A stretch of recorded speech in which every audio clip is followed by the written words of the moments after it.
Hello दोस्तों।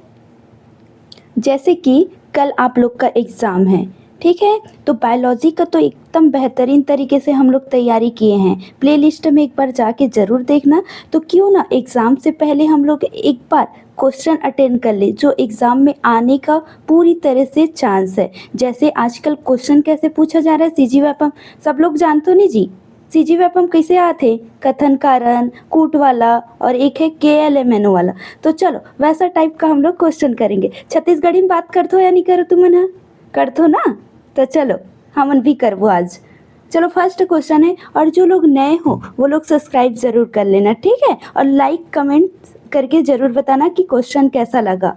चलो तीनों प्रकार का क्वेश्चन है। पहले कथन कारण वाला है, उसके बाद कूट वाला है, उसके बाद वन लाइनर वाला भी लाई हूँ, ठीक है?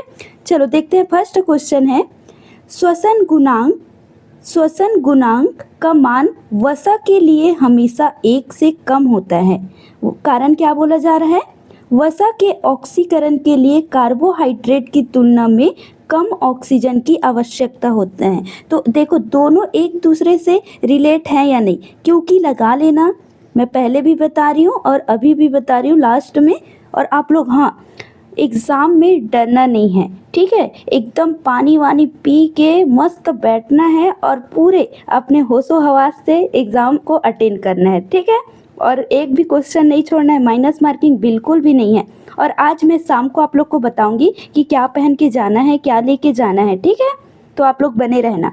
चलो देखते हैं इसका आंसर क्या होगा। चलो आप लोग बताओ क्या आएगा इसका आंसर। देखो श्वसन गुणांक पूछा जा रहा है, तो देखो ए ऑप्शन सही हो जाएगा। ए और आर दोनों सही हैं और आर सही व्याख्या कर रहे हैं, ठीक है?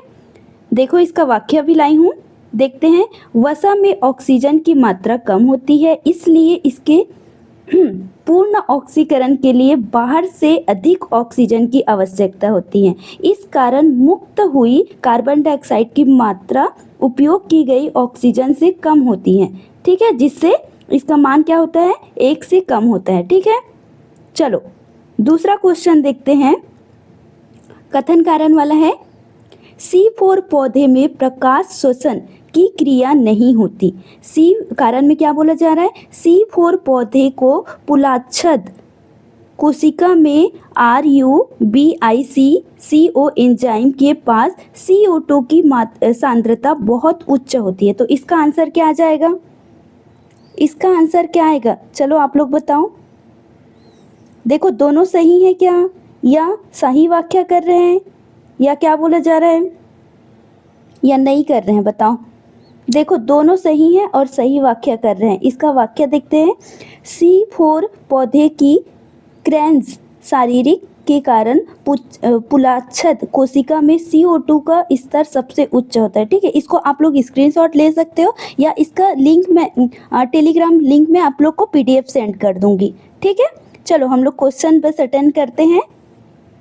देखो तीसरा नंबर का है, लाल रक्त कणिकाओं को आसुत जल में रखने पर वहां फट जाता है। कारण क्या बोला जा रहा है? जल अंतःपरासरण के कारण RBC के भीतर प्रवेश करता है। क्या आ जाएगा इसका आंसर? ए आर दोनों सही हैं और सही व्याख्या कर रहे हैं, ठीक है? एक बार देखो आप लोग बुक खोल के बैठ जाओ, रिवीजन कर रहे हो समझो, ठीक है? लास्ट टाइम में रिवीजन बहुत जरूरी है, ठीक है? तो ये देख लो, आसुत जल का अल्प परासरी विलयन है। परासरण विलयन के अनुसार जल कम सांद्रता से उच्च सांद्रता की ओर गति करते हैं, जिससे कोशिका फूलकर फट जाती हैं, ठीक है? चलो देखते हैं। चलो हाँ, माइकोप्लाज्मा पर पेनिसिलिन एंटीबायोटिक का कोई असर नहीं होती। कारण क्या बोल रहे हैं? माइकोप्लाज्मा में कोशिका भित्ति पूर्णतः अनुपस्थित होती है। क्या हो जाएगा इसका आंसर? देखो दोनों बिल्कुल सही हैं और सही व्याख्या भी कर रहे हैं। माइकोप्लाज्मा में पेनिसिलिन एंटीबायोटिक का कोई असर नहीं पड़ता, ठीक है? तो दोनों सही है और सही व्याख्या कर रहे हैं। इसी को कभी कभी घुमा फिरा के दे देते हैं कि दोनों सही है क्या और व्याख्या नहीं कर रहे हैं। तो आप लोग कंफ्यूज मत होना, पहले दोनों रिलेट है या नहीं, ठीक है? एक दूसरे से जुड़े हैं या नहीं ये पता करना है, ठीक? ये देखो लिखा है। चलो पांचवा क्वेश्चन में चलते हैं। हृदय की मांसपेशी में कभी थकान नहीं होती। हाँ, ये क्वेश्चन और करवाई हूँ मैं। इनमें अत्यधिक संख्या में माइटोकॉन्ड्रिया और प्रचुर मात्रा में मायोग्लोबिन पाए जाते हैं। तो इसका आंसर क्या हो जाएगा?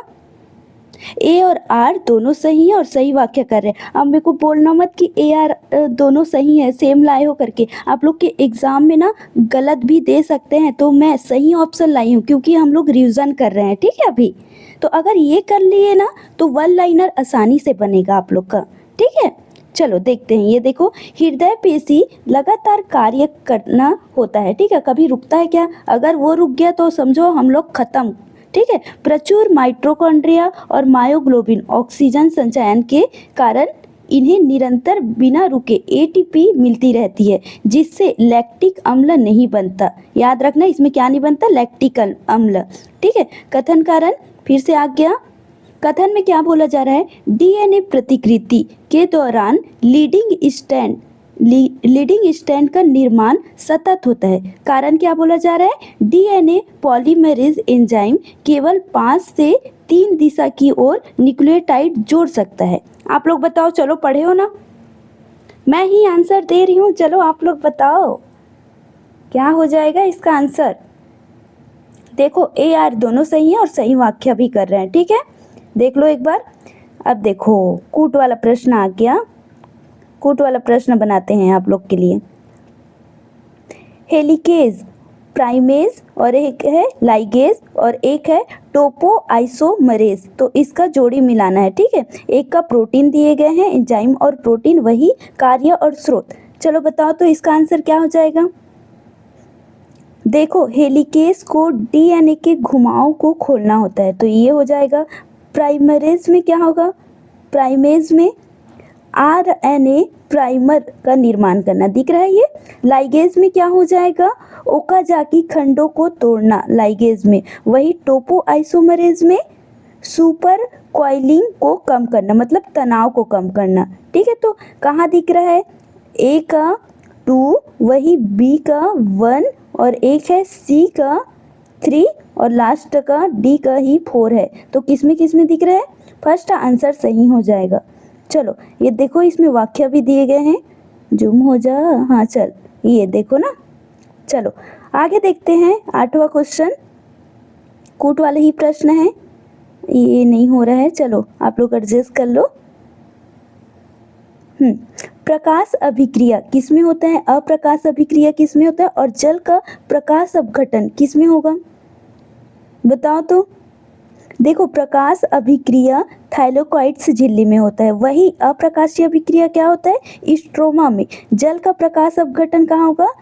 ल्यूमेन में, ठीक है। याद रखना सब लोग, हम लोग क्लोरोप्लास्ट पढ़े हैं, हरित लवक, ठीक है। तो उसमें सिक्कों के समान जो संरचना पाए जा रहे थे उसको क्या बोले थे? थैलेकोइड। और इसके अंदर, क्लोरोप्लास्ट के अंदर जो द्रव पाए जाते हैं उसको स्ट्रोमा बोलते हैं, ठीक है। सब लोग ध्यान रखना, ठीक। चलो आगे देखते हैं, आगे देखते हैं। इसको भी जोड़ी मिलाना है, ऑक्सिन का, जिब्रेलिन का, साइटोकाइनिन का और एब्सिसिक अम्ल का। ये पादप हार्मोन्स का नाम है। तो आप लोग चलो बताओ इसका आंसर क्या हो जाएगा? क्या होगा इसका आंसर? देखो ऑक्सिन का क्या होगा? शीर्ष प्रमुखता किसका बढ़ाते हैं? शीर्ष को, ऊपर वाली भाग को। जिब्रेलिन क्या करता है बताओ? आनुवांशिक बौनेपन को दूर करता है। साइटोकाइनिन कोशिका विभाजन एवं जीवनता से देरी होता है और एब्सिसिक अम्ल रंध्रों को बंद कर देता है, ठीक है। तो इसका आंसर क्या आ जाएगा? ए आ जाएगा।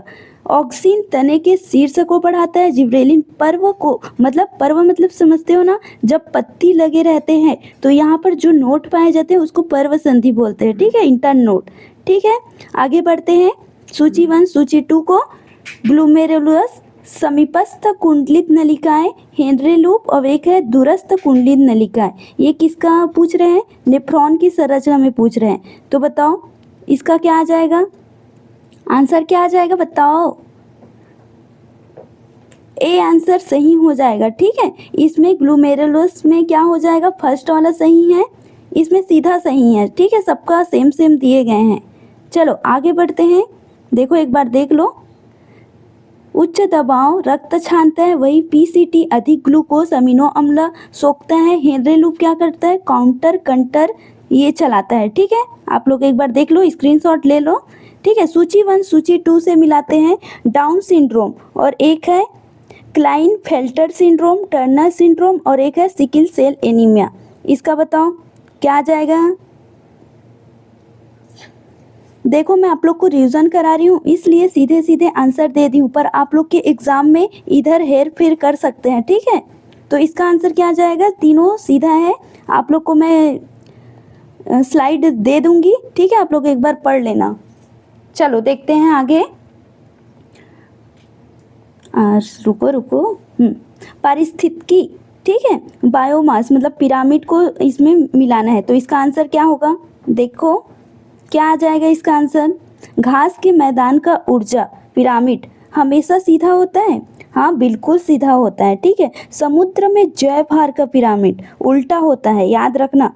एक बड़े पेड़ पर आश्रित कीटों की संख्या, ये क्या होता है, कभी उल्टा भी हो सकता है और कभी सीधा भी हो सकता है। ठीक है, जैसे बड़े पेड़ पर क्या बैठे होते हैं, बड़े पेड़ पर क्या बैठे होते हैं, बंदर बैठे होते हैं। ठीक है, और बंदर के अंदर क्या रहेगा, उसके बाल वाल में जुए रहते हैं ना, तो वो उल्टा चलता जाता है। ठीक है, आगे देखते हैं। चलो 13वां क्वेश्चन है, अर्धसूत्री विभाजन के संबंध में कथनों पर विचार कीजिए। के क्या बोला जा रहा है, समजात गुणसूत्र का युग्मन जाइगोटिन अवस्था में होता है, वही एल क्रॉसिंग ओवर पैकेटिन अवस्था में होता है। एम क्या बोल रहा है, क्रिएजमेटा का अंत होना डिप्लोटिन को शुरू करता है। एन में अर्धसूत्री विभाजन, 1 में अंत में गुणसूत्रों को आधा हो जाता है। और ओ क्या बोला जाता है, अर्धसूत्री विभाजन 2 का न्यूनीकरण विभाजन होता है। तो इसका आंसर क्या आ जाएगा बताओ। देखो के एल एम एन ओ और एन, ठीक है, ओ गलत हो जाएगा, ओ गलत होगा और केवल ए सही हो जाएगा। ओ गलत क्यों होगा, चलो देखते हैं। ओ गलत होगा क्योंकि अर्धसूत्री विभाजन एक समरूप विभाजन होता है जो बिल्कुल समसूत्री विभाजन की तरह काम करता है। गुणसूत्र को संख्या आदि केवल मायोसिस 1 में होता है। ठीक है, अर्धसूत्री विभाजन 1 में होता है। मैं इसका आप लोग को YouTube में क्लास की हूँ, 1 शॉट आधे घंटे में आप लोग का रिवीजन हो जाएगा, तो आप लोग एक बार प्लेलिस्ट में जाकर जरूर देखिए। चलो 14 नंबर का क्वेश्चन है, मानव तंत्रिका तंत्र के बारे में कथनों को जांचे। चलो जांचते हैं हम लोग, कैसे पेन कॉपी पकड़ के जांचे। चलो के में क्या बोला जा रहा है, माइलिन आवरण के निर्माण में केंद्रिका तंत्रिका को ओलिगोडेंड्रोसाइट्स द्वारा होता है। वही एल क्या बोल रहा है, कपाली तंत्रिका तंत्र कुल 12 जोड़ी होते हैं। स्वायत्त तंत्रिका तंत्र अनैच्छिक अंगों को नियंत्रण करते हैं। प्रमस्तिष्क तरल ड्यूरामेटर के ठीक नीचे सब एरेनकाइमा स्पेस में रहता है,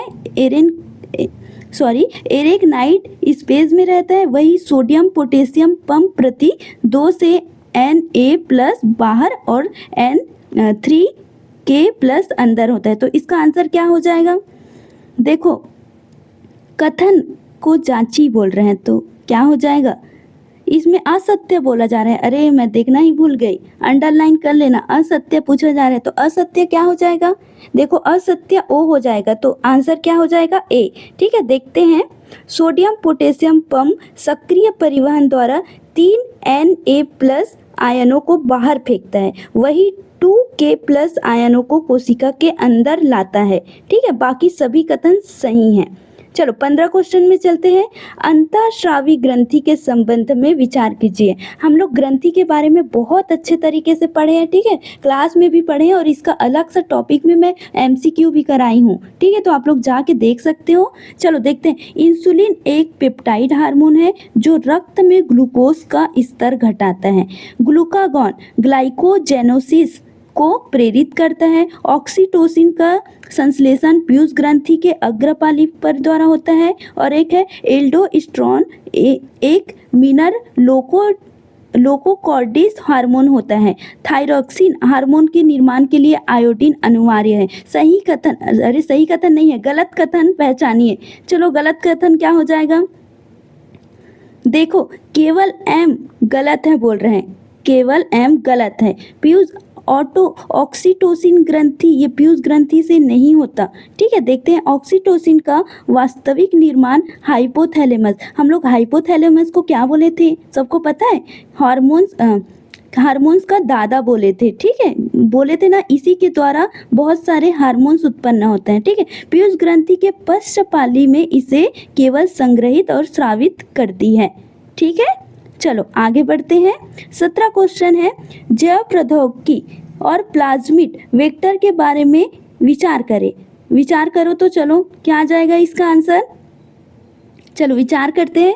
प्लाज्मिड जीवाणु में पाए जाने वाला अतिरिक्त गुणसूत्र डीएनए है। प्रतिबंध एंजाइम हमेशा पॉलीड्रोमिक अनुक्रमों को पहचानते हैं। चलो इसका आंसर क्या आ जाएगा, चलो बताओ। देखो हार्ड लेवल में क्वेश्चन पूछा जाता है, अगर ये क्वेश्चन कर लिए ना तो आप लोग के लिए वन लाइनर भी अगर करोगे ना तो आसान लगेगा। ठीक है, तो इसका आंसर क्या हो जाएगा? केवल एन। गलत कथन पूछ रहे हैं ना, तो केवल एन गलत है। ठीक है, ये टेक पॉलीमरेज एंजाइम को फंगस से निकाला जाता है, फंगस से नहीं निकाला जाता। ठीक, इसको टेक पॉलीमरेज एंजाइम को एक थर्मोफिलिक उच्च ताप सहनशील बैक्टीरिया से निकाला जाता है। याद रखना, किससे निकाला जाता है? बैक्टीरिया से। ठीक, चलो आगे बढ़ते हैं। मानव श्वसन तंत्र के विषय में कथन को जांचे। अब देखिए, चलो श्वसन तंत्र हम लोग बहुत अच्छे तरीके से पढ़े हैं। फेफड़ों में गैस का विनिमय केवल सरल विसरण द्वारा होता है। हीमोग्लोबिन के साथ कार्बन मोनोऑक्साइड की जुड़ने की क्षमता O2 से 200 गुना अधिक होते हैं। मज्जा में श्वसन लय केंद्र स्थिर होता है। कोशिकीय श्वसन के दौरान एक अणु ग्लूकोज को पूर्ण ऑक्सीकरण में नेट 36 और 38 ATP बनते हैं। ठीक है, चलो इसका आंसर आप लोग बताओ तो। सत्य नहीं है पूछा जा रहा है, मतलब गलत पूछा जा रहा है। ठीक है, तो गलत कौन सा हो जाएगा? गलत क्या आ जाएगा इसमें, बताओ। चलो देख लेते हैं। गलत केवल ओ है। ओ में क्या बोला जा रहा है? रक्त में CO2 का अधिकतम परिवहन RBC, क्या बोला जा रहा है? RBC के अंदर हीमोग्लोबिन से जुड़कर होता है बोल रहे हैं। ये नहीं, ये गलत है। ठीक है, कैसे होता है चलो देखते हैं वाक्य में। रक्त में CO2 का अधिकतम परिवहन बाइकार्बोनेट आयनों के रूप में प्लाज्मा द्वारा होता है। केवल 20 से 25% हिस्सा हीमोग्लोबिन के रूप में होता है। चलो 19वीं क्वेश्चन है, कवक को, अब वन लाइनर वाला क्वेश्चन आ गया। देखो मैं तीनों प्रकार का क्वेश्चन पैटर्न आप लोग के लिए लाई हूँ, तो आप लोग डरना नहीं है। ठीक है, डरना बिल्कुल नहीं है। कवक को कोशिका भित्ति काइटिन की बनी होती है। यहाँ किसका बहुलक है? चलो बताओ तो आप लोग। इसका आंसर आप लोग दो, मैं नहीं दूंगी।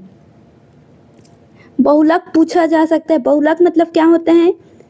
जो बहुत सारे चीज़ों से मिलकर बने होते हैं। ठीक है, क्या हो जाएगा इसका आंसर? देखो बताओ। देखो बी आंसर सही हो जाएगा। ठीक है, इसके वाक्य देखते हैं। काइटिन एक समबहुलक है जो NAG इकाइयों को बार बार जुड़ने से बनता है। देखो मैं अभी बताई ना, यहाँ कवक को मजबूत बनाते हैं। किसको? कवक को मजबूत बनाते हैं। इसका पूरा नाम क्या है? Acetyl glucosamine. ठीक है, याद रखना। चलो 20वां क्वेश्चन है, वन लाइनर वाला है। केप्स चक्र का एकमात्र एंजाइम कौन सा है जो माइटोकॉन्ड्रिया के आंतरिक झिल्ली में धंसा होता है? ऐसा क्वेश्चन भी पूछा जाता है। देखो क्वेश्चन को बड़ा दे देंगे घुमा फिरा के, पर ऑप्शन में आप लोग को सही आंसर ढूंढना है। तो इसका आंसर क्या हो जाएगा बच्चों, बताओ। माइटोकॉन्ड्रिया के आंतरिक झिल्ली में धंसा होता है बोल दिए, क्या आ जाएगा बताओ। देखो सी आंसर सही हो जाएगा, सक्सेनिक डिहाइड्रोजिनेज। ठीक है, चलो देखते हैं इसके वाक्य में। बाकी सभी एंजाइम माइटोकॉन्ड्रिया के मैट्रिक्स को तैयार करते हैं, लेकिन यहाँ एंजाइम अंतिम झिल्ली से जुड़कर ETS मतलब इलेक्ट्रॉन परिवहन तंत्र में ही मदद करता है। ठीक है, आगे देखते हैं 21वां क्वेश्चन में। एक ही अमीनो अम्ल को एक से अधिक कोडॉन द्वारा कोड किया जाता है। अनुवांशिक कूट के इस गुण को क्या कहा जाता है? कोड वाला पढ़े ना DNA में, DNA चैप्टर में पढ़े हैं। ठीक है, तो इसका आंसर क्या हो जाएगा बताओ। इसका आंसर बी आ जाएगा। अब भ्रष्टता, ठीक है। अब देखते हैं इसका वो कुल 61 कोडॉन मिलकर केवल 20 प्रकार का अमीनो अम्ल बनता है, इसलिए कई अमीनो अम्ल के पास एक से ज़्यादा कोडॉन होते हैं, ठीक है। आगे देखते हैं भ्रूण विकास के दौरान कशेरुकदंड मतलब रीढ़ की हड्डी का निर्माण किस जनन स्तर पर होता है। फर्स्ट बोल रहे हैं एक्टोडर्म, दूसरा एंडोडर्म, तीसरा मेसोडर्म, चौथा एक्टो एंडोडर्म दोनों। तो इसका आंसर क्या आ जाएगा, क्या आएगा बताओ आप लोग, जल्दी बताओ।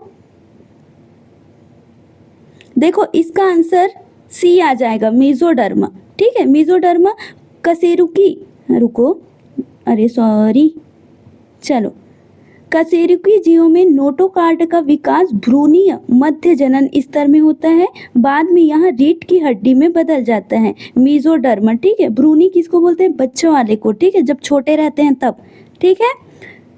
चलो, लैक ओपेरॉन मॉडल में दमनकारी प्रोटीन डीएनए के किस विशिष्ट भाग से जाकर जुड़ता है।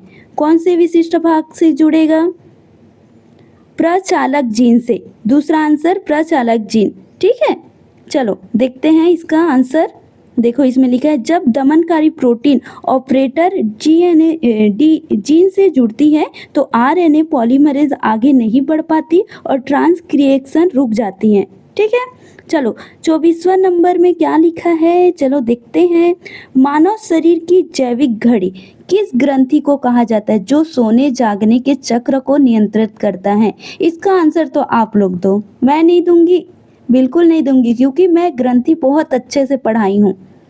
बताओ बताओ कौन सी ग्रंथि में होगा, पिनियल ग्रंथि में होता है, याद रखना, सोने और जागने के चक्र हमारे पूरे रूटीन, ठीक है। पिनियल ग्रंथि में मेलाटोनिन हार्मोन निकलता है जो हमारे शरीर में 24 घंटे दैनिक चक्र को नियंत्रित करता है, ठीक है, याद रखना। 25वां क्वेश्चन,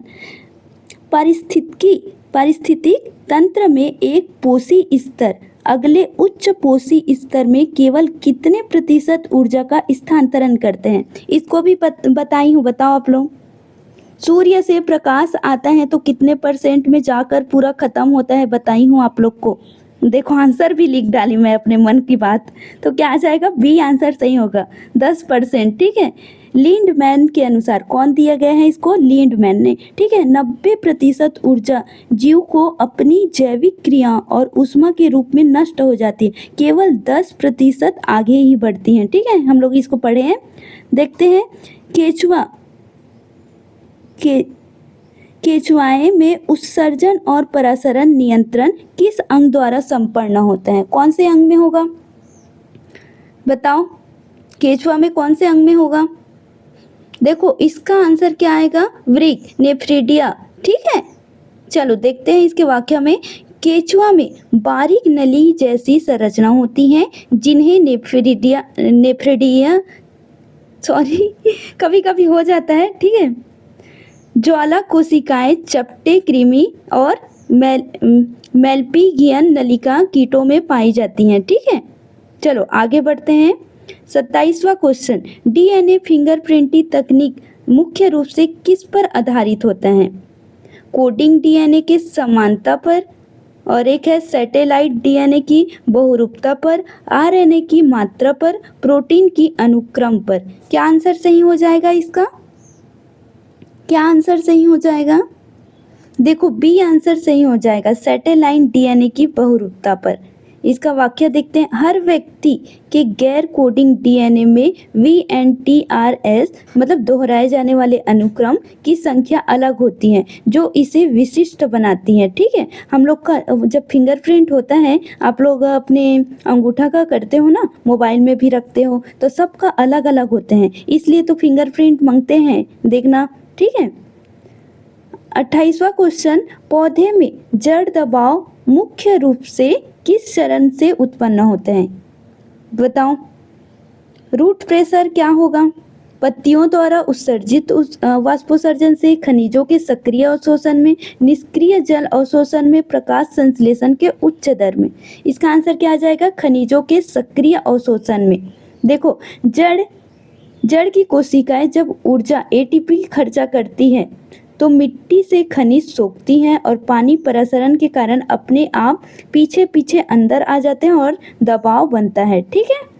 मानव शरीर की सबसे बड़ी लसिका ग्रंथि कौन सी है जिसमें आरबीसी का कब्रिस्तान भी कहा जाता है? इसको तो आप लोग बना ही लोगे, जब मैं रक्त पढ़ाई हूँ तो ये बताई हूँ। चलो बताओ तो इसका आंसर क्या हो जाएगा? देखो इसका आंसर क्या आएगा?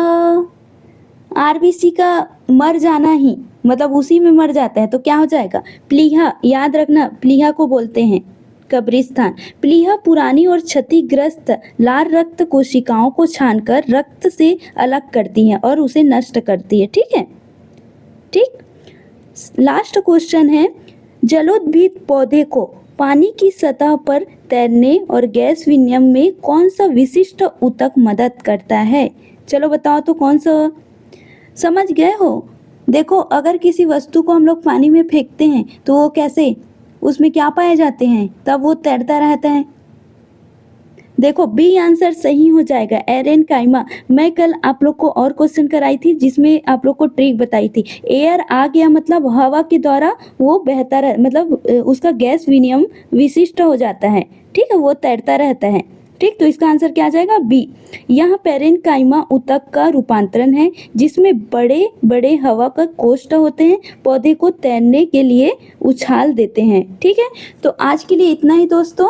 ठीक है, जैसे कल आप लोग का एग्जाम बनेगा तो कमेंट करके ज़रूर बताना कि कैसा क्वेश्चन आया था, इसमें से ऐसा टाइप का क्वेश्चन पूछा गया है या नहीं, आप लोग कमेंट में ज़रूर बताना। ठीक है, तो ऑल द बेस्ट बच्चों, आप लोग को एग्ज़ाम बहुत अच्छे से दिलाना और सभी का 110 नंबर आए। ठीक है, हम लोग ज़्यादा बोलेंगे, ठीक है, तभी तो कम आएगा, वैसे होता है ना। चलो बाय।